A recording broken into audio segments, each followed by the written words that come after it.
Arnold land on Old Mill Road to create an athletic field. This will be voted on at the town meeting on September 27th at noon is the start time for the meeting on Saturday, September 27th. Thank you all for coming tonight. I know for many people, scheduling something on September 11th is somewhat sensitive. I'm sensitive to that. This was the only time that we could find that would meet the participants' time frame and also for COA scheduling of this room. So thank you all for coming. Tonight we're a joint meeting of the Select Board, Park and Rec, and we also are joined by our Town Administrator, Dan Nason? Yep. Dawn Dunbar, our Assistant Town Administrator. And we have our Park and Rec Commissioner, Marissa Steele, with us. And then we also have Paul Green from a private group who's fundraising for the development of the field. And then I'm also joined by my Select Board colleagues, Eve Wittenberg and Ahmet Karapcioglu. Susan Mary Redinger, our other colleague, had a scheduling conflict and couldn't make this. I'm Cara Minar on the Select Board. We're also joined by Ann McWaters, who's our Park and Rec, Director of Recreation for the town of Harvard.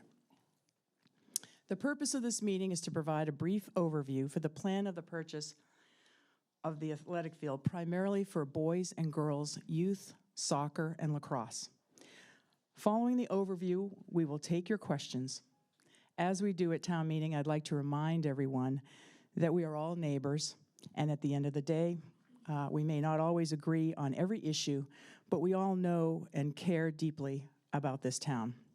Let's do our best to listen respectfully and speak politely as we discuss this plan. I would at the outset like to provide some background to address some of the concerns and misinformation that has been circulated about the decision to bring this article back to town meeting. For more than 10 years, dating well before the 2016 master plan, the addition of an athletic field has been identified as a town need, and it took a really long time to identify this parcel. I encourage all of you to go to the town website and read the extensive report written by the Open Space and Recreation Committee. And that committee was comprised of Peter Dorwood, Jim Lee, Rich Maori, Kerry Green, Abby Bessie, Liz Allard, and Ann McWaters, as well as others. They deserve recognition for their diligent efforts to even find this land that met all the requirements over many years of work. To clarify some of the misinformation out there, it is not illegal to bring this back to town meeting after people have voted on it at the previous town meeting. Town council has said a town can bring up an article to purchase land as many times as it sees fit. There is no restriction on this. It is not like a zoning bylaw where if it's defeated, it cannot be brought up again for another 2 years. Another piece of misinformation is that the majority voted this down. In fact, the majority supported this article at the last town meeting. The article needed 2/3 of town meeting to approve it, but it failed by 3 votes on meeting that 2/3 threshold. So in fact, a majority of people did support the article to buy the Arnold land. It just didn't get the 66.66% it needed to pass. It received 66% even. It failed by less than 1%. The tally was 223 to 116. Another assertion made was, why didn't the Select Board wait until next spring to bring this back to town meeting? Well, the Capital Planning and Investment Committee, CPIC, had already approved the funds for this purchase. And the funding for CPIC is free cash left over from the previous year's budget. So there would be no tax implication for the simple purchase of the Arnold land. The money has already been allocated, so it made sense to try again. It was still a need. If we didn't act now, the seller may choose to do something else with the parcel, and the town would be back to square one, still needing an athletic field to maintain our existing fields properly, because they need rest to recover from overuse. There's always a risk of liability to the town if it has fields that are subpar because of repeated overuse. Lastly, there was a new funding source identified to offset development costs through the efforts of a private group that has begun fundraising efforts. And if we are unable to purchase the field, those funds will not exist. Additionally, there is a potential use of CPC funds. With all these factors lining up, it made sense to make the strongest case we could to the town, and part of that is to provide factual information and answer people's questions directly. With that, I turn it over to Ann McWaters, our Recreation Director, for a brief overview, after which time we will take your questions. Thank you.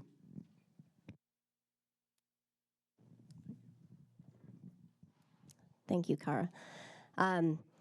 I will echo what you said. It's nice to see so many people here, and we are all neighbors, so I appreciate seeing everybody come out tonight. What I plan on doing, and some of it will be repetitive, so I'll skip through some of it, but I really just want to talk about why we're here tonight, what the need is for anybody that may not know, because there may be people that are new to this, and then what it would look like, because I think that's something that has been questioned and there's some confusion about it, and then to discuss sort of why we're doing it now and some of the financial things that Cara spoke about. So the need is real. The need has been real for many years. So in 2002, that was the year our last recreational fields, rectangular fields, were built. So there's Charlie Waite, which is right across the street from us, and Harvard Park. Those were done in early 2000, and since that point, the population growth has been about 15% in the town, and the involvement in sports for both youth and adults has risen. I was on the Park and Rec Commission back in 2011 to about 2013, and we spoke about this need back then. That was a decade ago. The need existed then. We couldn't find land then. In 2016, the Open Space and Recreation Plan also identified the need. It's something that has been talked about, discussed, and looked into for many, many years. In 2023, a company, Gale Associates, was commissioned to do a study, a field needs assessment study, to really show us definitively what is needed. And their findings were that we're at a deficit of 2 full-size multi-purpose rectangulars. Those are MPRs. So these are fields that you can play lacrosse, ultimate frisbee, field hockey, soccer, any rectangular field. So we were at a deficit of 2 of those and a deficit of 1 60-foot diamond. And they projected further deficits in years to come. And then importantly, the other thing they found was that 8 of our 9 current athletic fields are overused. And many of you may drive by the fields, at 10 a.m. or noon and think, well, these aren't being used. And that's true. At that hour, they're not. But I thought it might be helpful to get a snapshot of what a typical week looks like. So as the recreation director, I take in all requests from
last year willing to sell a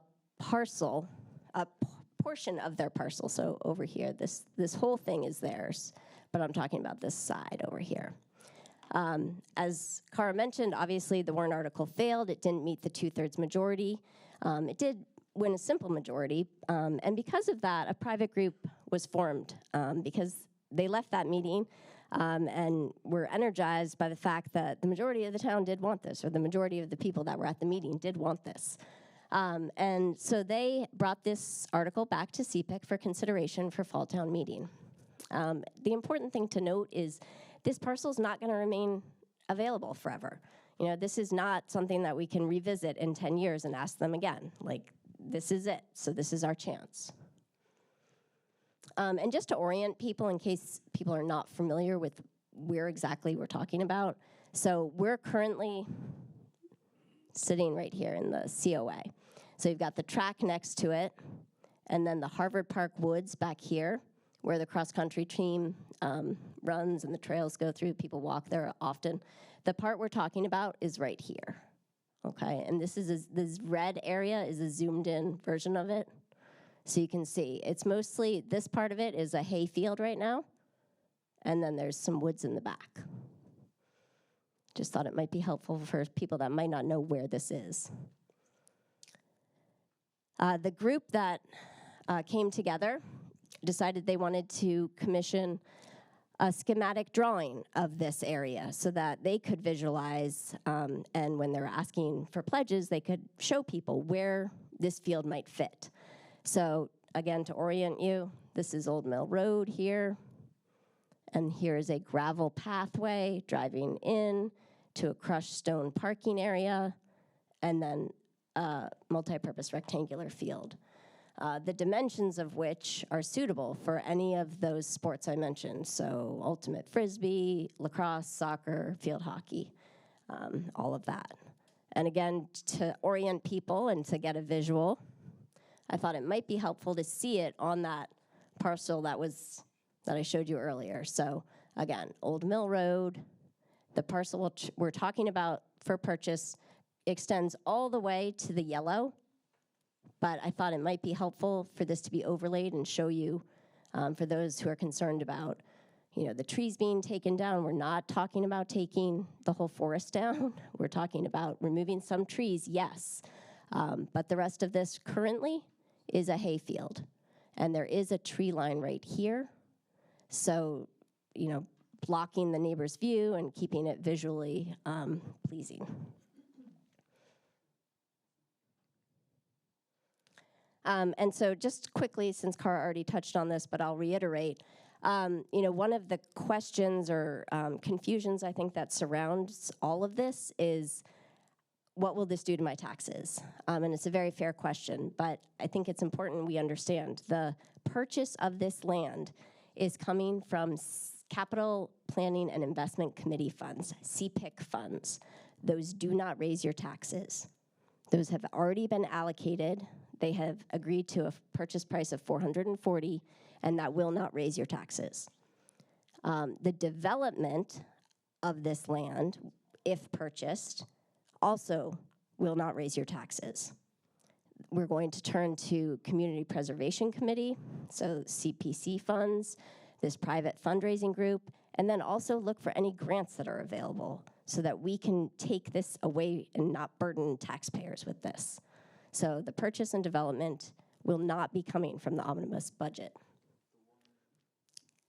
That does bring up maintenance, though, and I think, you know, that's an important piece of this. That certainly is part of the omnibus budget. The industry standard for maintenance of a single field is approximately $15,000 to $25,000. That is industry standard. That is not what we're doing in Harvard, but it is the industry standard. It's the ideal. It would be great if we were doing that. If we were doing that, it would still only represent 0.05% of the current $35 million omnibus budget. So we are not talking about a giant raise in your taxes. It's less than renting a field at Devon's. And the ability to rest a field is also something that will give us additional benefits and savings. So that's part of an overall maintenance plan, resting a field.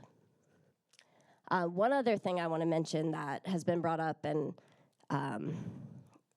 is a fiscal responsibility issue.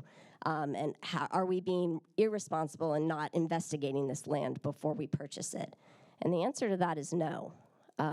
There is a contingency in the purchase and sale that says the town has a certain amount of days to get the land investigated, to take soil samples. If it's found that it's unsatisfactory for a playing field, it is null and void. We do not need to pay for it. So we did not feel it was a good fiscal decision to go ahead and pay that before we even owned the land. So that's why we didn't do that.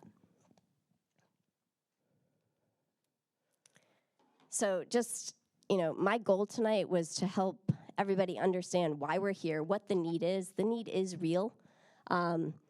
And the time is now. The opportunity exists now to buy this parcel.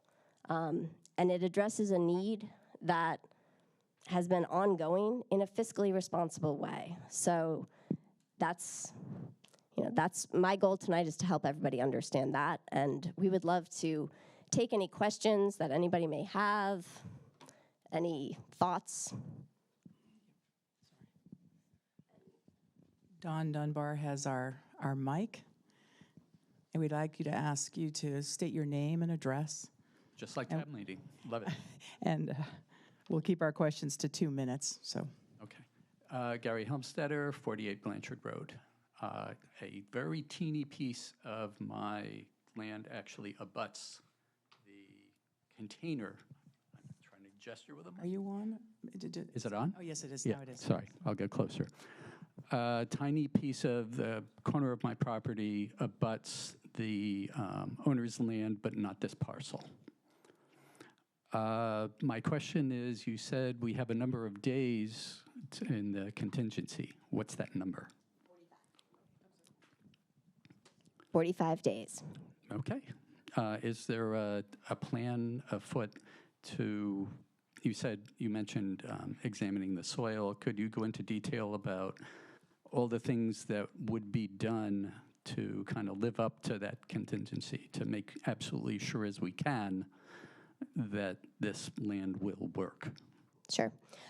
So with that contingency, it's 45 days. We will get soil samples done. The other thing that has already occurred, a walk, and Jim Lee and I were able to take a walk with a consultant that does do field development to get a sense from him if this was even a good idea. Does this look like a viable piece of land for a playing field? Because if it didn't, from someone who's an industry expert, it seemed we should probably not be going for this. He agreed it did. So that was at least a good indicator for us that this, in just looking at it, walking it, examining it without paying for that, we got the affirmative on that. So going forward, the company that we'll use, a licensed site professional. I'll let Dan Nason talk about it. Yeah, we have a licensed site professional lined up to do a full 21E on the property, which is an environmental assessment. And do you want to put the map back up so we can see? Thank you for your question. Is there anyone else? Pablo? Oh, sorry. Go ahead, sir. My name is Ning Chan, living in 41 Old Mill Road. I have two questions. First, you see, select board has a right to bring it back, right? But what if they will be voted down again? Do you gonna be able to bring it back? If you still can do that, for how long interval? We cannot bring back every single day just until they get vote to yes, right? So I want to understand about that. Second thing you mentioned about the misinformation. So I want to I heard like Annie said, we have a 15% of a population increase, right? How about the student enrollment in this, I don't know how long, the 10 years, 20 years or whatever? Because I have been living here for 15 years. I have seen the student enrollment in Harvard School. I have two kids. One is already graduated. Students gonna be the main person gonna play on this field, right? Can we put that kind of information, student enrollment, for this time period on this kind of information also? Not just like population increase. Sure, we can do that. And to go back to your previous question, I would consult with my other colleagues on the select board. We understand and we listen to the voters as, again, it did need 66.66% to pass, and it received 66% even. So with that regard, we felt like we did have a majority. Clearly, we are not interested in continuingly to bring this back. But there were a number of factors that lined up that we felt if we didn't bring this back, we weren't doing our proper due diligence on providing for a need, and it wasn't determined as a need. So with that, we did. We don't intend to continually bring things back. Though technically, according to council, we could, but we're not interested in that sort of, sort of rigmarole constantly with voters. So that was the point. Add something here. So my name is Paul Green, 288 Old Littleton Road. I'm one of the people involved with the Harvard Homefield Project, which is the private group that people have referred to here. I would just like to say that in addition to school enrollment figures, which obviously fluctuate with the economy and people coming and going and COVID and Devon's coming online, you probably remember that the state legislature took it upon itself to remove the housing cap at Devon's. And so all of the areas that are currently zoned for housing, and for instance, along Grant Road, Mass Development is out searching for a developer to come in and build homes there. Now, we don't know if they're going to build apartment buildings, townhouses, single-family homes, and we don't have any control over that, by the way. But we educate under contract all of those students, and even if Harvard does not vote in the future years to take back Devon's, our portion of Devon's for local control, as soon as they enter our school system, they're guaranteed to be able to stay there till they're seniors, okay? So, oh, and by the way, the students who are in, I think, the 4th grade and below this year will still be in the Harvard public school system by 2033 when we hope to regain, under the state law, we hope to regain possession of our historic lands. But the other point I want to make, and the reason I asked for the microphone, is that it isn't just enrollment, it's also participation in sports. Those of us who are a certain age, and I count myself in that appellation, remember when women's sports, or girls' sports, to be technical here, were practically non-existent. Basketball had very severe rules about contact, the number of times you can dribble. My wife still reminds me of this. She, is jealous of the men's rules in basketball. But for instance, women's lacrosse, I am told, was not a thing 20 years ago, okay, in 2002, the last time we bought fields. It is a thing now, you can be sure. I understand we're looking forward. How about the historical data for this 10 years, 20 years? Can we have that on the sheet also? That's what I'm asking. Sure. Thank you. We can provide that. And you wanted to add? So it's better to give like all the information, not just partial information, right? Because partial information might be just called information. Although over time, there are trends, right? I living here for 15 years. Yeah. My kids, my daughter still playing soccer over here. I see what happened with the junior varsity team. They always sort of hand, right? Because I have seen this, I've observed this. Okay. I'm not see like, projection, if you have a better future, sure, no problem. If you have more, population, I don't know, it's gonna be good or bad to the Harvard. I'm just saying, whatever happened, if we see 15% population increase, then we better to talk about student enrollment increase instead of just a population. I'm here, I'm the part of increase. Put the mic up. Sorry, so you can. Okay, Yeah. but still my problem is I just play soccer for 10 minutes for 15 years. Right, It doesn't count. right. You know what I'm saying? Well, to that end, this need has been identified since at least 2010, and it was codified in the master plan at 2016. So even at the current use, or even understanding all those trends over time, there was still a need for this field over that more than 10 years. But Dan, you wanted to mention that it's, the use, the need still exists. Yeah, the uniqueness of this opportunity too is that the homeowners or the current landowners are still offering it to us as an available parcel. And to bring it back to another town meeting, that may or may not be the case, because after this, if it is defeated again, it may not be available to us. Yeah, and we can't say it is unlimited or not. The parcel owners at this time told us that they would wait till this next town meeting to see if it passes or not passes.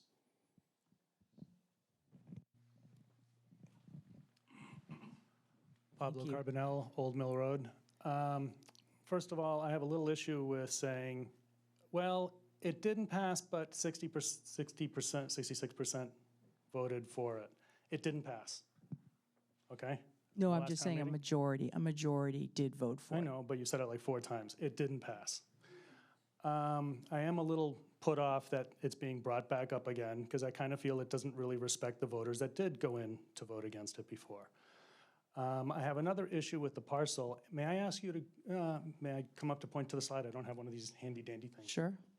These are grade lines, and there is 20 feet of grade difference here, which means there's going to be a huge cut-in wall over here and some sort of wall over here in order to get this to be a level playing field. Is that also something you're going to be looking at in your feasibility study? Because that's going to have to be going into the buffer zone over here, and there's another buffer zone over here that's not drawn into this map. Sorry, I'll show you the buffer zones too. They are on that drawing. Which way is it? Yep, there you go. Yeah, so this buffer zone Right. will have to have something cut into it. And this buffer zone would have to have fill in it, as would the parking, if this is going to be on level, even if there's a slight slope from the parking to this to make it part of that differential. There's another buffer zone over here, which is not continued off of the property. So I do have concern as far as you're showing, oh, this is where the wood line's going to stop being cut. It's going to go farther than that. There are grade lines that are going to have to be done, which are inherent to making a flat field. But I just want to know if that's part of the feasibility study and who's going to make that judgment call. It is. Oh, sorry. Eve wants to speak to buffer zones. Yeah, so I just wanted to speak to the buffer zone issue because I'm not sure if everyone's completely familiar with how buffer zones are regulated. So I'm speaking from my experience on the Conservation Commission for 5 years prior to being on the Select Board. The buffer zone does not mean that all activity is prohibited. The 100-foot buffer zone with respect to wetlands means that that area is under the jurisdiction of the Conservation Commission, and a permit is required to do work in that area. In fact, well, it's up to the commission whether or not to permit the work that might be proposed here if that's what was to be done. But I don't want it to be misunderstood that the fact that the 100-foot buffer zone exists at that line means that that is a hard stop point for any sort of development, whether it be this sort of development or any other sort of development, because that's just not the case. I just want to make sure you understand that, Pablo. I do understand that. I have a degree in environmental biology, by the way. Oh, I'm not So, disputing no, that. I'm speaking just from saying the that for a factual perspective, not Harvard challenging Wetland you. Protection Bylaw. But there is a 50-foot no disturb. So the amount of fill going in, you have to make sure should stop before the 50-foot. There are allowances for that in certain cases, I understand. It's up to the Conservation Commission to make these decisions. Right, but my point is, who is making that decision during the 45-day? There's not enough time to approach the Conservation Commission and get approvals on all this. In point of fact, the Conservation Commission invites and encourages conversations prior to submitting a notice of intent. So it would actually be very typical and in fact encouraged for this sort of conversation to go on in this preliminary period. So that's very typical. In fact, over the time that I was on the commission, that increased in frequency in order to avoid problems further down in the permitting process. But I appreciate your question. Do we want to go on? Could you, there's the mic. I'm sorry, Dawn, if you could pass the mic over. Thank you. I just have a question. Would you My state name's your Julia name and address? Radford, Oh, sorry, thank you. and I live on Prospect Hill Road. What is the purpose of a buffer zone? Sorry, we're getting into the details of the Harvard Wetland Protection Bylaw. The buffer zone is an area that is adjacent to wetlands. It also exists adjacent to other water bodies, meaning like streams or rivers, which we don't have a lot of rivers in this town. That's an area that is designated to be protected in order to protect the natural resources that come along with a wetland. So in all cases, anything 100 feet from a wetland area, which is a specifically designated area that is determined by wetland scientists. That means that the Conservation Commission in all towns is required to evaluate anything that goes on. And I take that back. It's not in all towns. Our Harvard Wetland Protection Bylaw designates that 100 feet. The state has different requirements. Ours is more stringent. Did that answer your question?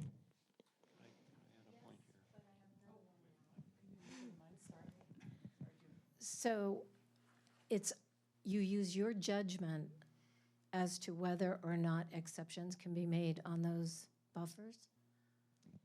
So just to clarify, it's the Conservation Commission that are volunteers who are appointed by the Select Board. I am not on the commission at this time, and it is their job to evaluate applications that involve any sort of disturbance of land within that buffer zone. And they decide whether or not that, in fact, has a negative impact on the wetland or it does not have a negative impact on the wetland. And they have generally some training and knowledge in order to be on the commission.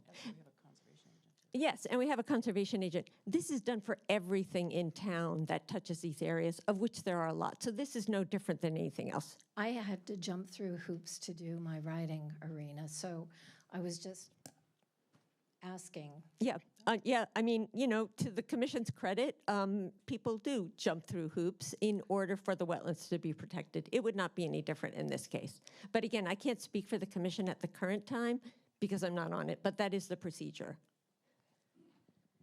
Yeah, Paul Green again. We skipped over one of the steps in the process that led to the submission by the owners of this parcel. The Open Space Committee, and we have people here who served on that, produced an RFP, a request for proposals, that laid out certain criteria in order for submissions to be considered. And one of them, for example, that bears on this discussion right now was a 4% or less grade on the property. One of the things I've learned in coming up to speed on this is that it's much more expensive to level a field if you have to truck in or truck out material. The ideal case would be that it has a slight slope, but you can move material from one side to the other, maybe with a grader or backhoe or something. And while we haven't had, as it was mentioned before, the licensed professional site engineer take a look at that, it's certainly our hope that with only a 4% grade, that this can be done on site without having to truck in or truck out a lot of material. I guess the other thing I would say that I learned on this, it sort of goes with this, is that one of the challenges in the current Harvard playing fields is that they weren't built with proper drainage. And when you and I put in a lawn, we just sort of throw down grass seed on the soil that God has given us on our property in Harvard. Some of us have soil, some of us don't, right? I live on Old Littleton Road. The glaciers were not kind to the people on Old Littleton Road. But here, what we'll do, what we expect to happen is that the people that design this field will call for us to scrape off the topsoil, store it on a side of the property, and then level the subsoil, put in a layer of, say, perforated pipe, sand, gravel, something that's permeable, and then put the topsoil back on, seed that, and probably wait a year. And so if we get a big rainstorm, which seems to be more and more likely these days, the field won't turn to mud. The water will go down through the soil, through the subsoil, and be carried off. Which, of course, I'm going to anticipate your next question is, where does water go? Because under the laws of the state of Massachusetts and perhaps the nation, you can't just dump the water on your neighbor. If your neighbors are putting water on your property, you can go after them because the water has to be dealt with on site. And so that remains to be seen, but there's plenty of space on this property to store the water until it can seep into the ground. Thanks.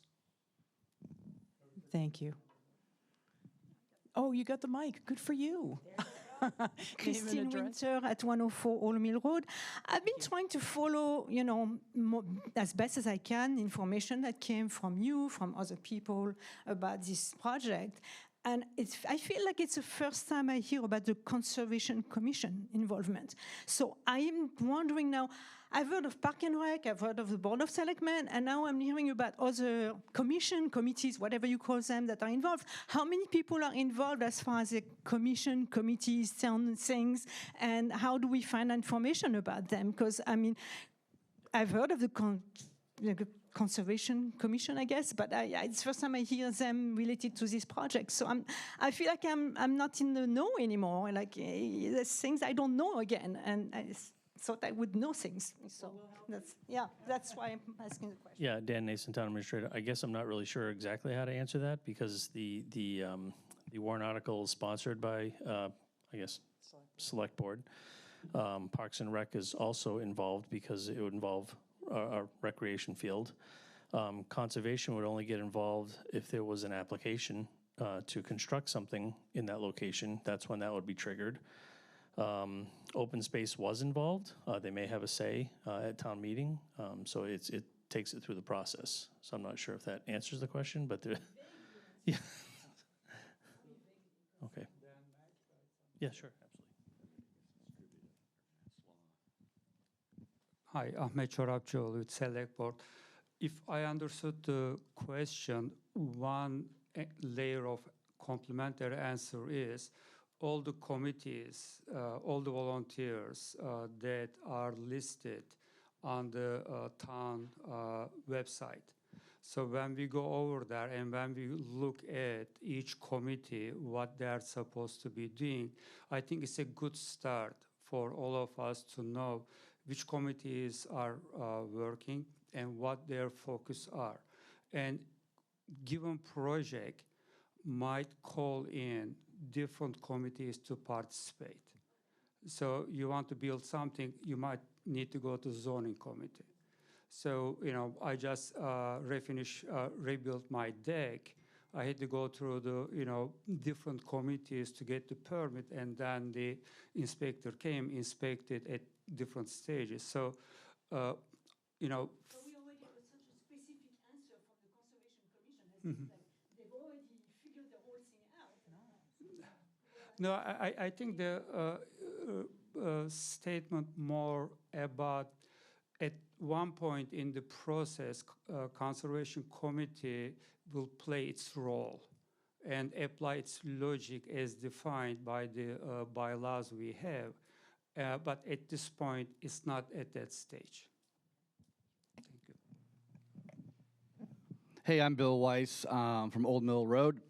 You're going to have to forgive me. I'm a layperson as a first-time homeowner, so I apologize for the very basic nature of my questions, and I do not want to belabor the Conservation Commission dialogue that's happening, nor the buffer zone, but it is a good avenue for me to understand procedure a little bit, okay?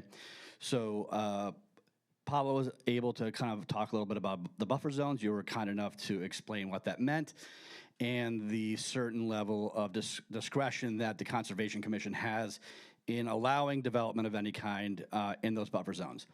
So we can understand there's a grade issue here. Obviously, you're saying that it's a 4% grade or less than. We are to be happy with that because we're not loading in a bunch of fill at the cost of everybody, even if it's leftover money or not. It still comes from tax dollars at some point. And so if we're moving all that dirt around, have you guys, do you believe now with your walk with the consultant that there might be an avenue where you would have to approach the Conservation Commission on these on the potential of moving fill around for retaining walls and such? So do you believe at this point that you're free and clear of having to approach the Conservation Commission, or it's most likely? Because there's a second part of this question, so I can understand procedure. So go ahead. Sure, I can try and answer that. Dan Nason, Town Administrator. The short answer is yes, the Conservation Commission will have to be approached on this. But again, there's no application. The plan that's shown up here is purely schematic. We understand that there's grade changes. We understand all that. A typical field will need a 2% slope on it anyways for the grading, so you can add that to it as well. So if you have a 4% slope and then you need a 2% slope to finish, there's obviously only a 2% grade change, right? So yes, we're not at that stage at all at this point. This is purely schematic. It's just to show that a field can fit in this location. Lovely. So, yeah, No, so- and that's a great answer. so that- So, that's why I now just- now that I understand that, on to my procedural questions. So the Conservation Commission is made up of volunteers, yes? Correct. Arguably an independent commission, correct? Yeah, there's also a conservation agent that works with the professional staff that works with the commission. Exactly. So, but that commission is arguably an independent from the select board, yes? Yes, correct. Okay. So what in that 45 days, and you might have answered that earlier about engaging in conversations prior to permit to not allow permitting issues to be exacerbated by delay. But how confident are you as a select board that the Conservation Commission will then vote yes if there is a situation that, because that seems a little bit weird, that a cart horse kind of like chicken egg thing? Yeah. It being an independent commission, and we're buying land that may or may not. Obviously, there's contingencies on the purchase of the property. Sure. But there's a lot of energy, going in for the what ifs. Yeah, to talk about conservation, I think it's far down the road. Conservation wouldn't Exactly. get involved at this point in the project, even in the 45 days, because in order for conservation to get involved, it actually has to be an application for something. So Correct. it means an actual design to bring to them to file what's called a notice of intent to say, this is what we intend on building in this location, and it's going to affect the buffer zone or the wetlands or whatever at that point in time. We're not anywhere near that. The investigation, that 45 days, is going to be environmental investigations and to see if something can be built here that would suit us. And apologies, I'm not going to dominate the whole thing. One last follow-up question, and I'll get out of your hair, I promise. I don't have much left. I don't have much left. So Listen, no. So let's just play a theoretical based on the contingencies on the purchase of this property. It wins. You go ahead and purchase the property with contingency. Upon investigation, you do realize that there has to be engagement with the Conservation Commission for said buffer zone. For whatever reason, because we live in a free democratic world and it's truly independent, not independent, they actually vote to say, no, you can't infringe on the buffer zone. Does that trigger then the contingencies as laid out in the potential purchase of the Arnold land? I would respectfully suggest that the level of hypotheticalness in that question makes it incredibly difficult to answer. It's a pretty linear argument, right? So there would be, understand. no, it's very linear actually. So, no, but it's pretty condescending to tell somebody who arguably is coming to you as a layperson with a very linear conversation to immediately dismiss it as potentially hypothetical. Let me, we're going to follow the bouncing ball here. That's hypothetical, So, didn't you? well, yes, I did, but this is also hypothetical, correct? This whole thing, is it not? This whole plan. So can you just clarify So, your question one more time? My really question is, succinctly? if, based on the contingencies on the purchase of the Arnold land, if upon review you decide that, or it's needed that you're going into the buffer, which then triggers a conversation with the Conservation Commission, right? That would then vote whether or not that buffer could be infringed upon or not, yes or no. If they were to vote no, is that then covered in the contingency to back out on the purchase of the Arnold land? Pretty linear. No, there's no ways. I'm just wondering if it's a part of the contingency. Very linear question. Yeah, let's remember. So you can ask for an extension, number one, but number two, the Conservation Commission, in with the professional staff, which is the conservation agent, is following Mass General Law with respect to what's permitted on or not. And on top of that, as Eve mentioned, you might be familiar with this. There's Title V septic. No, there's Title V septic. There are towns that have even stricter requirements. So the same follows here. Harvard follows the Mass General Law on that, and there are even stricter requirements. But as it moves through the process, first of all, when it purchases the land, it has the contingency plan for 45 days. As a municipality, it does not have to have a special permit because it's an institutional municipal use, but it would still have to find all these requirements, and the Conservation Commission and the conservation agent are independent from the select board. So it's not anticipated with these drawings that we have here before us, these engineering drawings that we have here before us, that there would be an issue because we wouldn't be pursuing it if it was. But I would encourage within that 45-day period, as Eve had suggested earlier, that there be conversations with the Conservation Commission so that we don't run into those sorts of issues. But in any given project, there could be, other unforeseen issues that you need to address. But for the most part, through the due diligence of the Open Space Committee and all the other people that have worked on this for more than 10 years, I encourage you to read the open space report to see how many locations they went through to run the traps. And so when you look at this parcel, which you've already probably looked at because it's pretty, you drive by it already probably, right? So this parcel was deemed to meet all of those requirements and had the best opportunity to provide a new athletic field to the town. That's perfect. I appreciate the answer. No problem. Thank you for the question. So we'll go over here. May we put the, okay, sure. You're sure over there. Sorry, sir. Has the Conservation Commission looked at this? Oh, sorry. Can we have your name and address, please? Kate Polano, 48 Old Mill Road. Thank you. Have they looked, the Conservation Commission looked at this at all and had an opinion?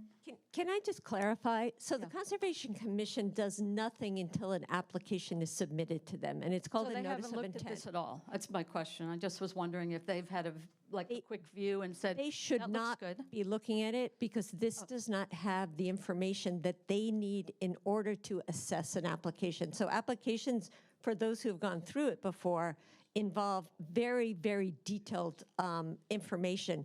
That's not.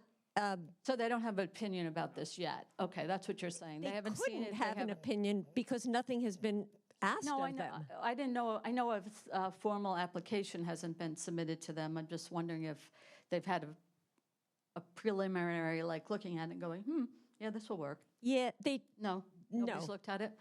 Not to my knowledge that Okay. that's happened. And I believe the agent has been posed that specific question and has responded exactly as I am, that until they have an application, They don't they look don't at it. issue an opinion because they don't have the information to do that.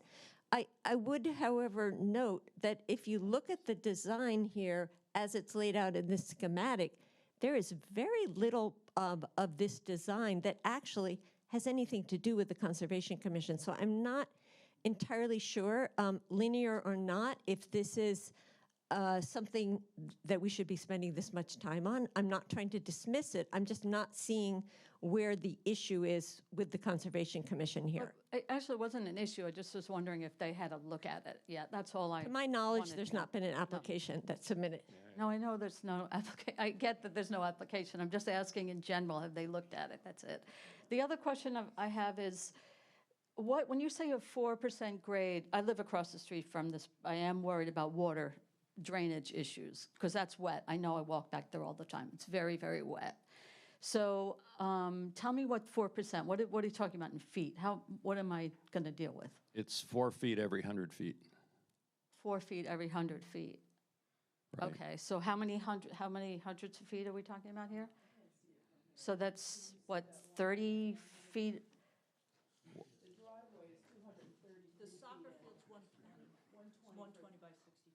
So Yeah, 12, number is so small I can't read it. so 12-foot drop probably to Old Mill? Just wondering how you're going to deal with the drainage, and is that going to be part of your contingency to look into that and give us some feedback about how you're going to deal with the drainage issue? Yeah, just hang on. As the party that requested this diagram and paid for this diagram, I'd like to say a few words here. Paul Green again, Old Littleton Road. This diagram was done by looking at paper records. The professional engineer who drew it up did not do a site visit, did not do soil tests, did not verify that the contour lines are correct, because that would have been even more expensive. And the purpose of this diagram was to take the information that we knew about in the records and prove to everyone that you could build a rectangular field of the right size on this property. And in fact, I will just say, the first diagram we got back did not have this configuration. And one of the things that the people working on this knew from from previous experience, right? This is not the first rodeo for anyone involved in this process. It may be new, I can tell from the questions, it is new to some of you, but the people on these committees working on this have been through this before. We have people on the committee that worked on Harvard Park, on Charlie Waite, on the other fields and maintain them, and are very familiar with the process and how to make it work. So we actually had the diagram adjusted to make sure that we weren't within the buffer zones or the restricted zones, let's put it that way. Thanks. Thank you. And there's also quite stringent requirements for storm water management. And the water, if you put a driveway on, you've got an asphalt driveway or something, and you're now shedding a lot more water, and we had to go through this with the new library, actually. You have to keep that water on site. And so there are quite a number of laws and hoops that you need to go through in order to meet the requirements of either Mass General Law or our own bylaws in order to ensure that. And the other part is, all of those meetings of the Conservation Commission, they're open to the public, they're online, they're on Zoom. If you go to the Town of Harvard website, you'll see the calendar, and under each of those you can find and click on it and get the Zoom meeting and join the meeting and ask questions in the meeting. And you'll also see all the documents that are used in each of those meetings that are required by law. So we can't discuss something on a piece of paper that hasn't been posted to the public. And then after that, following that, you have minutes from the meeting.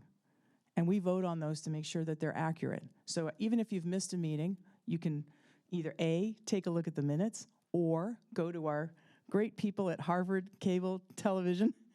And on that HCTV site, all of our meetings, our videos are available to the public.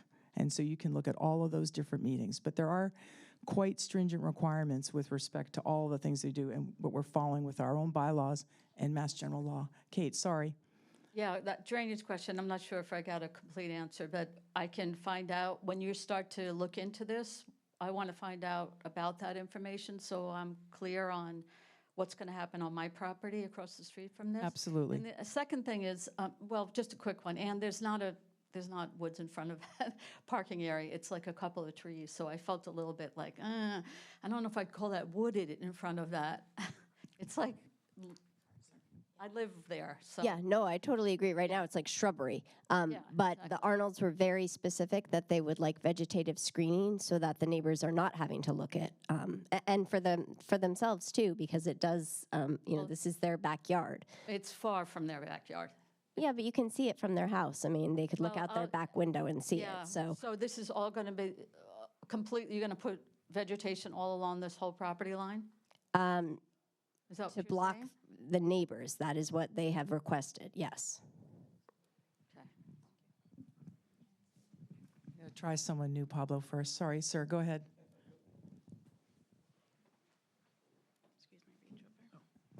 Yeah, this is 43 Old Mill Road in Harvard. And I have two your questions. name, sir? My name is Hofang Yu. Nice to see you, Hafang Yu. Thank you. The first question is, when I look at the 2026, the budget summary from the Harvard, right? In the 2026, we have 1.3 million deficit. This means not, right? So We haven't. in this meeting, there's a lot of people said fundraising, get the money from somewhere, right? I don't want to make sure if you can get the money for somewhere, just create a document said, hey, for this project, we never use the town money or taxpayer money. Is the first question. Okay. Because when we build the field, right, we need more than $2.5 million. Okay, let me first address that. So in the last budget cycle, the committee for, the CPIC, for Capital Planning and Investment Committee, CPIC, has free cash that is left over from the previous year's budget. And it is being able to be used for this particular project to cover the cost of the project, the cost to purchase the land. Yeah, but only the purchase, The right? purchase, correct, sir. And then the second part of it is between Paul's group, which is raising private money to help the site development. And then also we have Stu Sklar, who's the chair of the Community Preservation Committee, the CPC, which gets fund from the town, from the taxes go to the state, and then also from state monies. That CPC could be used to also help with site development. The So Sarah, remaining another piece, quick question is, do we know how much money we get so far? I'm sorry, so far? Yeah, so far how much? We have the 445 allocated for the, sorry? 440 rather, allocated for the price of the field from the CPIC committee. Yeah, right. How about the build the field? Because build the field need 2.3. Oh, to build. Yeah. We don't have a finalized number of that. We have a draft number of that, and it was a back of the envelope number that was done. The estimate was to be around $2 million potentially. We don't know if it'll be that much. We'll have to go through that. But part of that was to find either grants, CPC money, and privately funded money to come into full compliance for the site development.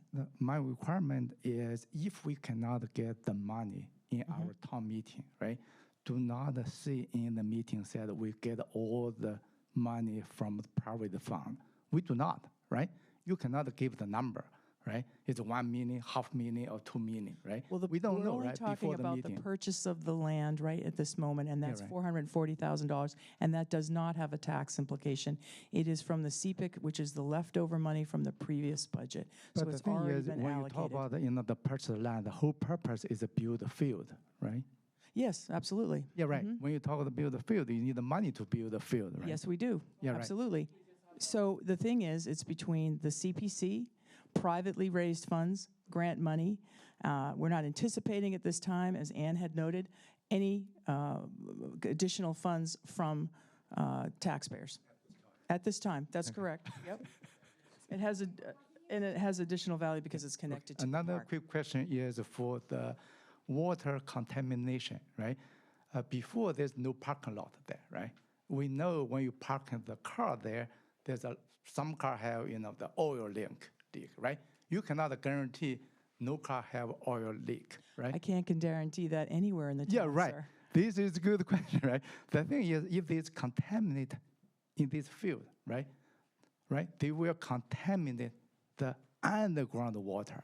If there is no, Yeah. it's no different than what you have already at Charlie Wade or the Depot Road fields or any of those other parking areas, sir. Yeah, right. But nonetheless, if something is found to be an environmental hazard, Yeah. it would be dealt with. I don't think Right. we've had The any thing other is, issues. we with the already other- have this field there, right? Because right now we want to build a new one. When we build need a new one, yes. right, we need to make sure the underground water cannot be contaminated, right? This is That is the requirement, same difference right? at all of the No, fields. it's different. For example, How is it different, it's, sir? It's a difference in the 1965 or 70, right? You can dump all the oil to the ground, right, in America, right? Then we have a law said you cannot do that. We do right? now. Yes, that's Right? correct. So that This would is apply true, to right? the field. Yeah, this is a new field, right? When Yeah. we build a new field, there's a new rule, new law, right? This means you cannot contaminate the water in underground, right? Yes, There's sir. a law there, That, right? that applies everywhere throughout the town, whether you park your car at Charlie Wade or wherever. I will say that I think for the most part, cars are better at not leaking as much oil, and certainly environmental laws are much stricter than they were in the 60s. And I think I could honestly say, I would not be anticipating that there would be a significant, I'm not anticipating that an oil truck is going to Yeah, I hope the town Lose will it do on that some, site, though. is a research, right? How far from the parking lot to our water resource, right? You All think of when, the if water there's a will be water contained. contaminated underground, will affect all the neighbor. And the Board of Health oversees any of those concerns as well, sir. So if you can say, I'm really concerned because I think I saw a car leaking there and I don't know where that water is traveling to, even though we know that the water is contained on site through stormwater management, is very stringent on that. But the Board of Health would certainly, just as it does measuring algal blooms and all sorts of things, would be responsible for that oversight. And I'm Thank certain you. that if that happened, there'd be several people that would have a concern about that. I think I said Pablo next, and then I'll go to you, sir. Okay. All right, I saw this gentleman first. Oh, He has okay, I'm sorry. Thank you, Dawn. Sorry, Pablo. We're trying to go to new people before we. Thank you. Adam Wool, 49 Slough Road, not on Old Mill Road. I don't have a question about this field or drainage. I have a question about a previous slide that came up briefly, and you maybe have talked about this probably in other meetings, but I was slightly late tonight. 15 to 25,000 industry standard maintenance of a field, and it says that that is more than renting from Devon's. So 2 questions. That one, what does renting a field from Devon's cost? So renting one field from Devon's is $15,000 per season. Well, not exactly. You can't just rent one. If you want to play on one field at Devon's, they require you to rent 2. So to use one, it's $30,000 because they require you to rest one. They are resting one while you use one. So it's $30,000 for a season for one field. Okay, and this 15 to 25 is for a year or a season? Correct, a year. A year. Yep. Okay, so it's significantly different. Right, and it's not what we spend exactly. I mean, this is what, like I said, industry standard. Yeah, who Yep. knows? Who knows what it's going to be? Yeah. Part 2, in the 10 or 15 years that Harvard has needed a field, as has been stated, this need has been for quite a while. Is there any precedent for the town, the schools, or any club that uses these fields to have rented a field from Devon's or elsewhere? I run lacrosse. We rent fields at Devon sometimes. We can't rent them a lot because. Oh, sure. Yeah. Just for Hi, I'm Peter Kelly Joseph. I'm the president of Harvard Youth Lacrosse. I can answer any Devon's questions. We do rent them periodically when we're frankly kicked off the fields in town. So happy to answer anything. I wrote an op-ed last spring. Off the top of my head, the big thing for Devon's is they have national tournaments there. It'd be nice if we had a map of Devon's, but they have Rogers Field, which is like 15 really nice fields used for big-time tournaments. Youth sports is a big industry. It's bigger than the NFL, for better or worse. There's the Antietam Complex, and that is used by Parker in the fall, so that's not available to Harvard, Parker Soccer. There's the Willard Complex, which is also used for large tournaments. So the spring season, maybe somebody else can chime in, is April 1 through June 15th. We wouldn't be able to use those fields after May 15th. Everyone says Devon's, but where at Devon's? It's not going to be on Rogers Field. It's not going to be on Antietam Complex. You can look it up. They have a schedule. Their manager's really nice. They are nice fields, but they do shut them down. We looked at doing something late November this year, actually early November. They said, we shut our fields down to do maintenance, so it's not an option. So I'm happy to, if I'm not hard to find, if you want to ask like specific like cost, how Devon's works, it's a great option, but I think it sort of gets away from what we're trying to do here. Sorry to jump in. Yeah. Thanks, Peter. Pablo Carbonell again, Old Mill Road. I never got an answer to my question after last time is who makes the decision of whether this is viable in those 45 days? Where does that go? Is there a consortium of people? Like who ultimately says this is buildable, this is not buildable? Select Board, Park and Rec, Conservation Commission. We will have meetings on this and we'll review it with the engineers. We'll make sure that it's a public process. So at the end of those 45 days, after those or before that, people have done their due diligence and gone through and run all the traps on that, then we'll have a public meeting and tell you where we're at. The town isn't interested in going down a rabbit hole and presenting something falsely to people. We're trying to do our level best to find out what the best options are.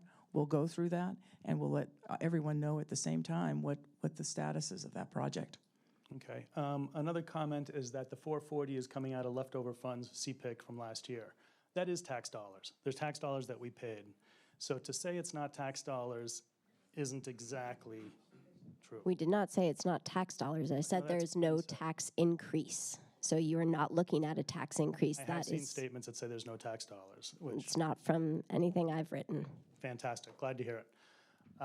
Likewise, the CPC funds are also what's tacked on to your tax bill, and the state matches that. So that is also tax-paid dollars that are if it's used, let's say the field cost is $2.5 million, just to throw a number out there. Let's say it's $2 million, a round number. And half the funds come from an outside source, great. And half the funds have to come from CPC funds. Well, that means that there's no money available for potential affordable housing or less funds, I shouldn't say no funds, that this is being consumed for this field, and the other parameters that CPC funds can be used for, historical and other conservation purchases.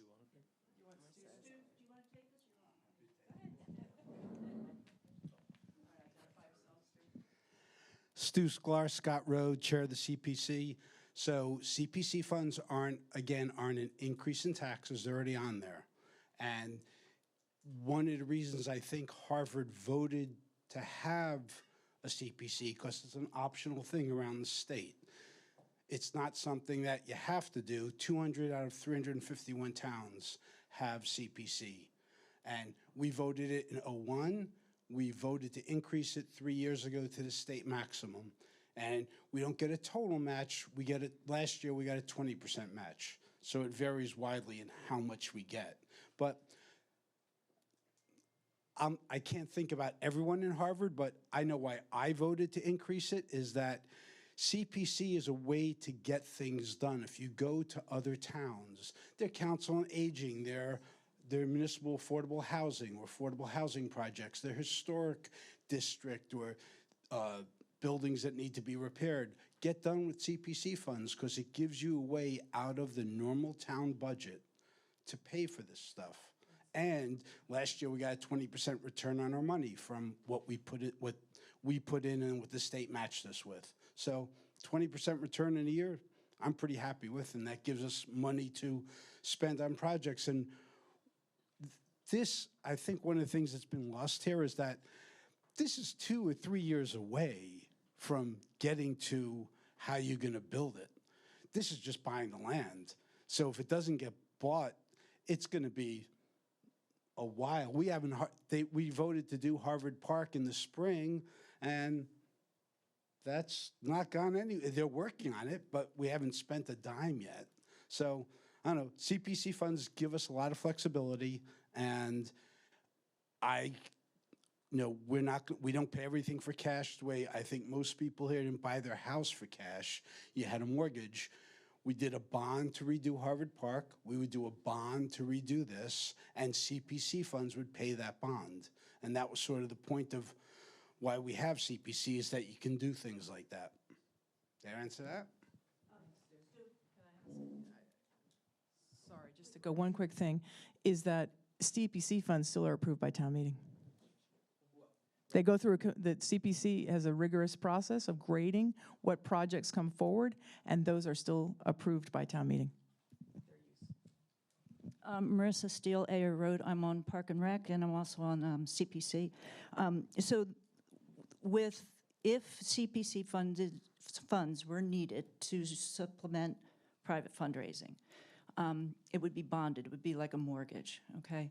So right now, Harvard Park, the construction and rehab of the track and the field, et cetera, is being bonded by CPC. Okay, so if we have 1 million each year type of thing, Stu? Something like that. Million, okay. Oh, we have about 1.7, I think, for next year. Right, so for instance, with Harvard Park, if it is bonded, I think it's going to be about 200 or 300 a year for the mortgage payment, something like that. So there's an extra amount that's available every year in CPC. So if, say, I'll just use a round number. Say CPC has $1 million available each year. The Harvard Park bonding would be, say, $200K, and there would be $800K available for future bonding. Obviously, you don't want to take on a big project that gobbles all that up, because then there would be no more money for other smaller projects in town. The cemetery markers for the Historical Society, or some of the other things that we've recently passed. So what the state CPA committee has told our commission, you should only max out bonding capacity to about 65%. so that you always have 35% available for other projects, okay? So correct me if I'm wrong, Stu. But so each year, we would want, the CPC committee wants to be very conservative and follow the state's recommendations that we don't overextend ourselves, that we don't commit too much money to the bonding so that there's money left over for other projects. So I wanted to say we will not, I personally will not vote to gobble up all the money with one project or two projects. We want to make sure that there's enough money in the CPC funds for all the other ancillary projects that the town proposes. My thought, and this is just personally my thought, is that we need to have a very aggressive private fundraising to decrease any amount that's going to come from CPC, and we can supplement it with grants. Hopefully, we can get a grant. Just so you know, we did get a grant for the Harvard Park project, a $1 million grant. It was passed by the state. We're still waiting to hear from our federal government, our lucky federal government, if we're going to get that million. If we got that million, we have more money in our pocket, but thank our federal government that we haven't received it yet. So I just want to let you know that, at least from my standpoint, private fundraising and a very conservative CPC input, if necessary, not to gobble up all the funds. Thank you, Pablo. I think this gentleman here had a question, did you not? Sir? Okay. All right, can I add one thing to the CPC discussion? Sure. Over here. Oh, here you are, Don Dunbar, Assistant Town Administrator. So just quick, the CPC is required to put so much money into 4 different buckets a year. Affordable housing, historic, open space and recreation, and then an unallocated. So not all of CPC money could be used for open space and recreation. There is some set aside for the other buckets, so just to clear that up. Thank you, Don. This gentleman here. Who had their hand? Hi, Scott Winter, Old Mill Road. I have a question that goes back a while to something that was asked earlier. There was a question about that 45-day period. And I imagine that our exit is limited to very specific conditions that we could say no after 45 days, otherwise we have to go through with the purchase. There was a question about the Conservation Commission being involved for some reason or another, if it has to become involved. If they become involved and they say no, is it a no? Is it a back out, and are the parameters of the exit such that their no allows the town to back out? So I'm going to say something first, and then I will let others answer whether it's a hard no. Speaking as an individual with prior history on the Conservation Commission, where'd that picture go? There are not large issues with that schematic with regard to the Harvard. It has nothing to do with the schematic or any of the qualities of the land. I'm asking a procedural question. Oh, okay, procedurally, I don't know the answer to that. Sure. Does the town keep the land as open space? We'd have to make that decision. But we'd also have to look at what other things came up, because unless there were huge environmental concerns or whatnot. But if the town felt that way, certainly we would consider that and figure out what the next best step was, whether it warranted being kept as conservation land or not, or open space. But certainly we would have to wait and see what the consultants came back to us with, or the engineers came back to us with, and then could run through a series of thresholds to see whether that's an acceptable level we want to take on. All right, so my question still remains to be answered. If the Conservation Commission found that there was an issue they weren't willing to green light, you're saying that that would not necessarily trigger the town backing out of the purchase? I don't know actually the answer completely to that, but I do know there's an appeals process. I do know sometimes if there's a workaround, for example, that you need to move the water in a different direction or things like that. So I definitely know that. For example, at the new school, they didn't anticipate as many boulders, basically, that was in the land that they had to remove. And so they decided the decision was that whatever small percentage that was, it was still worth going forward. But I think we would still, it's not a cut and dry piece of thing like, no, we're going to plow forward here. We're going to make sensible public decisions about whether or not that's the right and proper thing to do. But at this time, let me tell you, I really invite you to read the Open Space and Committee's report to see just how many parcels of land they went through to see what they came up with. And this, by far, was the most viable parcel. I appreciate what you're saying, and I appreciate, that this was a viable parcel, and maybe the only viable parcel. But that doesn't quite still answer the question, which is if the Conservation Commission has to render their opinion about whether it's buildable for a field, will the town back out? Because what we're voting on is a parcel for the purpose of building a field. Except, sir, we're not voting on buying a parcel that could be used for any one of multiple purposes. Could, well, I think you need to have a mic there, friend. Full disclosure, that's my husband. Sorry. Speaking out at school there, buddy. Because, and the other... Yes, yeah. No, Mr. Winter, I completely understand what you're going through. I think what... If we're voting for a field... Yes. And there is a town board that says, well, then we would, it's not really that simple, but we'd have to go through that thing. But we do have the 45-day period as the contingency after that to say, you know what, that's not a viable plan, and we have decided not to buy the purchase. But we still have to go through the process of purchasing the land in order to have that 45-day review of all those elements. So otherwise, that's a complete hypothetical, really. Well, most of our questions are hypothetical in some nature because none of this has happened yet, right? So, there are some people here that are concerned about it coming up for a vote again so quickly.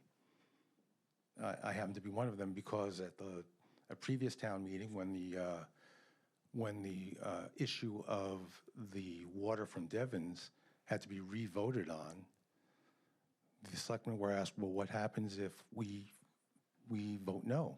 Because it was underfunded. It turned out more money was needed than was voted at the first non-special town meeting. And the answer I got in that forum in public was, well, we're just going to keep bringing it up until we get a yes. And that's not very good.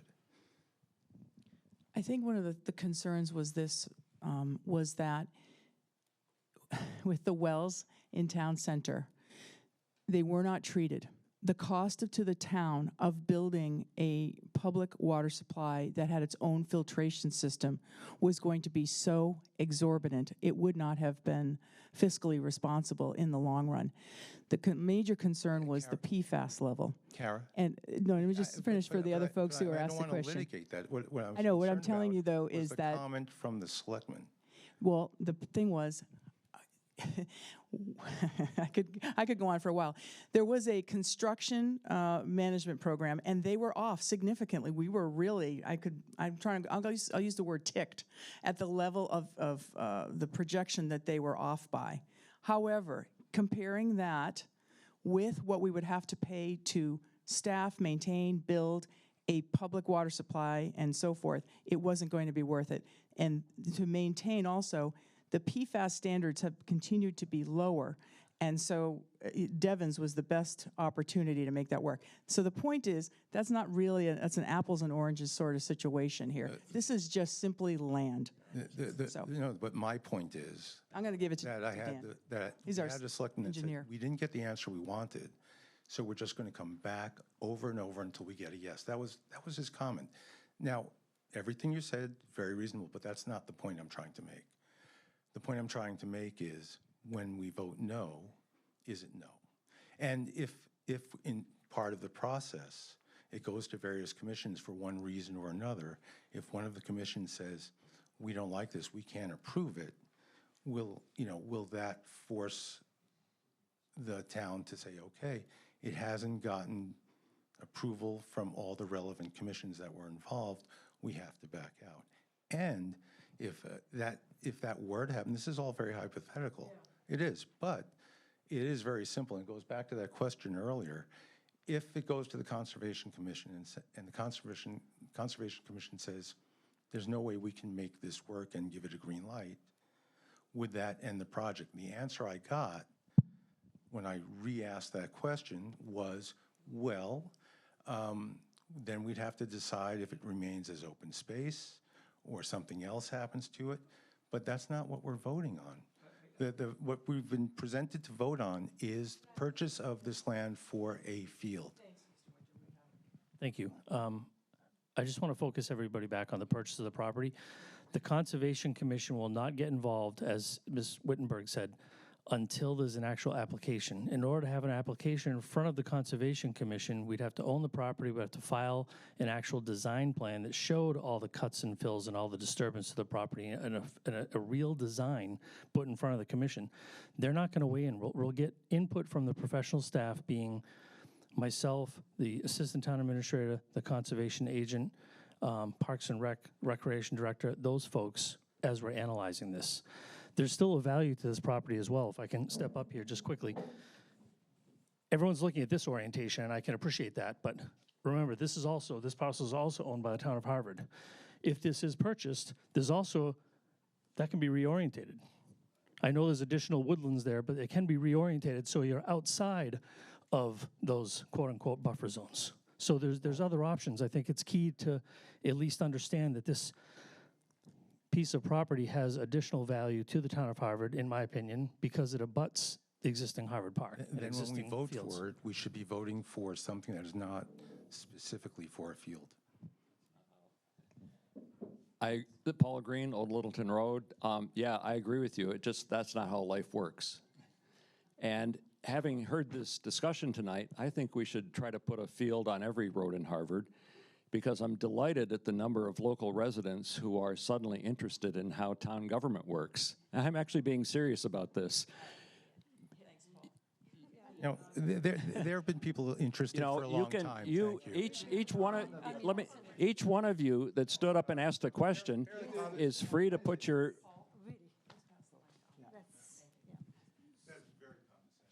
This is too offensive.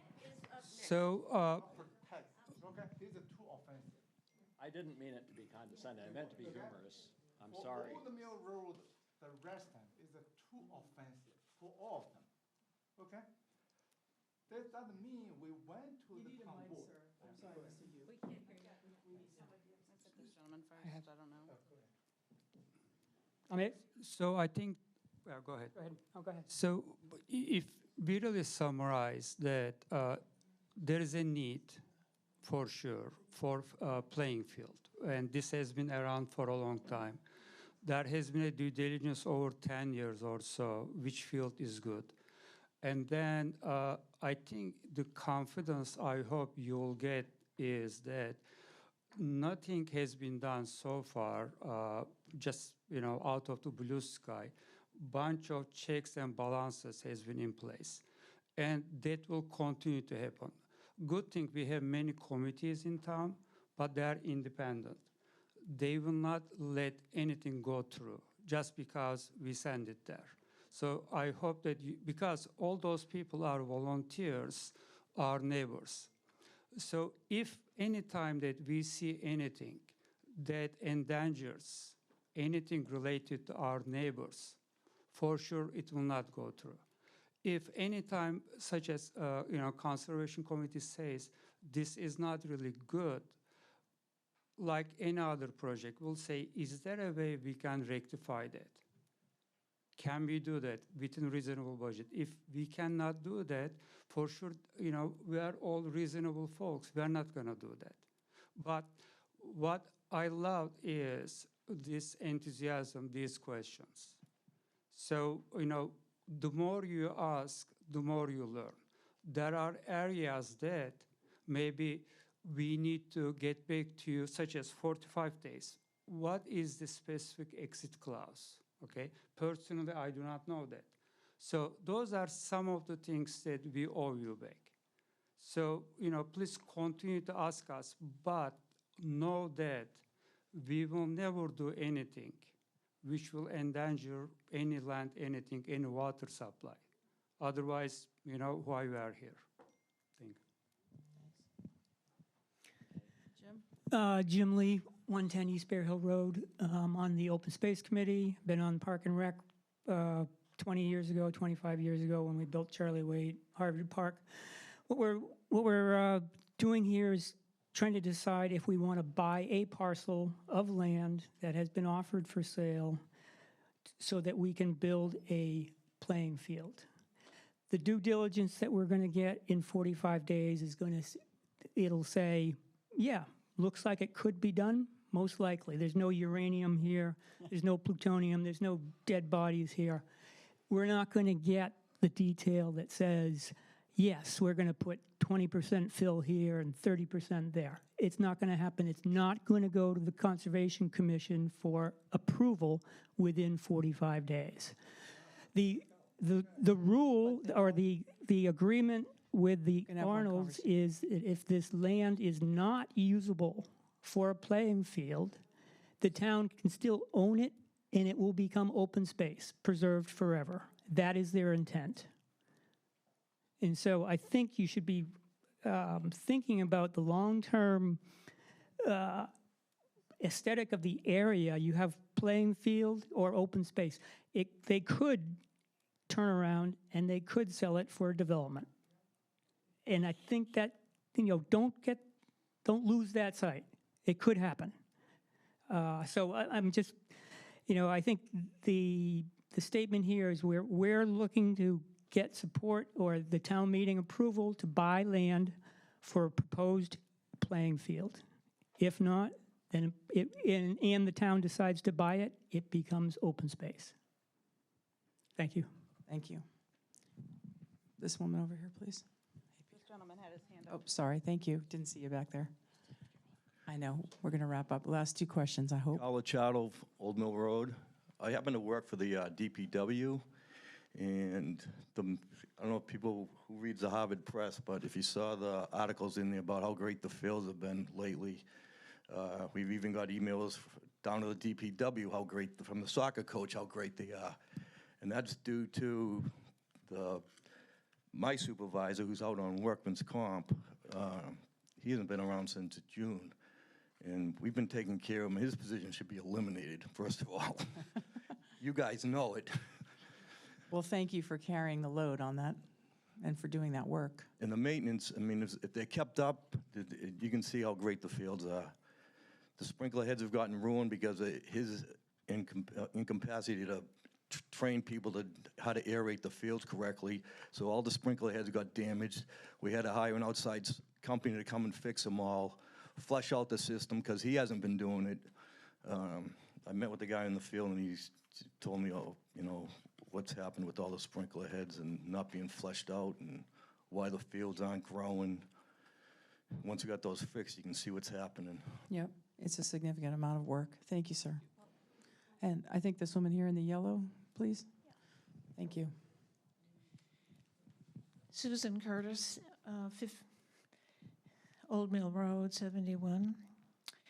So I know how wet it is in this whole area. When I bought my house in 2001, I had a stream running underneath it.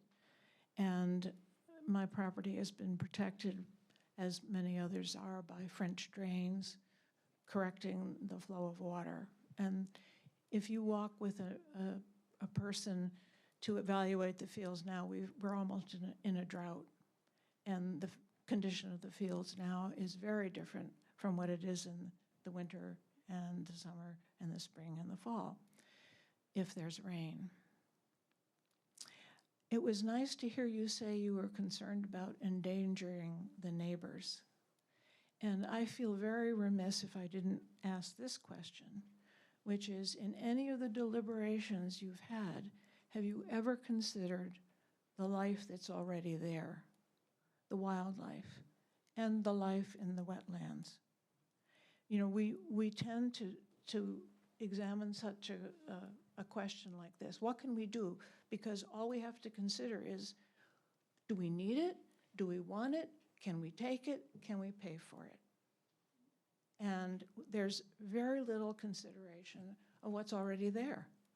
And what's already there is not only the wetlands, but a lot of large animals that are moving and living there. The deer are sleeping in those fields. If we put a camera, as has been done in another part on the other side of the road, actually, by Cappy years ago, he put an infrared camera, and he was astounded at the wildlife that was there. The wildlife has been compressed. Their habitat has been compressed by the building in Devons and now by the 40B at the end of the road. So I guess my question is really to put another issue on the table in all these considerations. I imagine the Conservation Commission thinks about that because they're conserving the land for, I hope, the life that's on it. That I don't know. That's a question. Is it just because we want views and we want trails, or do we really care about the life that's already there? And if we look around at the issues that we have as a culture, we don't seem to care about the land. We don't know how to live in harmony. We don't even really know what a wetland life, what the life in a wetland really is. We don't know how that really serves the whole area. And we're basically, when we touch this issue just on this level, we're really very ignorant of what's really there. Thank you. And it's time that we as a town consider what's really there in the town. And it isn't just people who have needs for kids at 2 seasons of the year, because there's life there that has needs for all seasons of the year. Thank you. Thank you, Ms. Curtis. We appreciate that. Just so you know, the land shall be used solely for active recreation or conservation purposes. So the positive side of that is that it would remain, except for some site development, largely how it looks right now, with the exception of the gravel pathway and the parking for 33 cars, okay? If the land were to be sold and became a housing development similar to what's at the top of the road, then absolutely all of those concerns would be very, very, very concerning. I mean, at the top of Old Mill Road there, you had some beautiful, large pine forests that were lost in that development, and for certain. As of this part, the Conservation Commission with the conservation would do the due diligence with respect to the wetlands, if there's endangered species, for example, and so forth. All of those rigorous steps would be followed to that end. But just to put some at ease, you know, there would be potentially children playing there, and there would be grass there, but it would probably not be the level of disturbance if something else were to happen to that property. So the goal is to either have it as a field, or to keep it as an addition to the conservation land that's already there, barring any, you know, really awful environmental concerns that may come up, to Mr. Winter's point. The point of this discussion this evening was to have an opportunity for all of you to ask us questions directly. And I encourage you to come to our select board meetings, to our town meeting, to check out the town website for the calendar for the meetings that are happening. If we can help you, you can call any one of us at any time or send us an email. Our emails are on the town website. We invite those questions. The point of this meeting is for you to ask us and get that information directly. And we wanted to make sure that you had an opportunity to do so in the best possible way. As I said at the top, at the end of this day, we are still neighbors, and we all care deeply about our neighborhoods and our town. And none of us want to do anything that would harm that in any way. And we want to be neighborly to every citizen that lives here. It's why we volunteer. And so we're trying to help on that. And I welcome any of you to contact any of us in the future about this. That is our last piece. The town meeting is September 27th. It starts at noon with the leftovers from the planning board articles that were started last spring that we didn't get to. This spring town meeting starts at 1 p.m. There are only 5 articles, one of which is this article right here. So I encourage all of you to attend town meeting. And in between time, any other questions, anything you ask, we have our town administrator here, and all of us here are willing and happy to answer and help direct you to the resources or whatever you need to get the answers you need to vote on that. Thank you very much for being here this evening.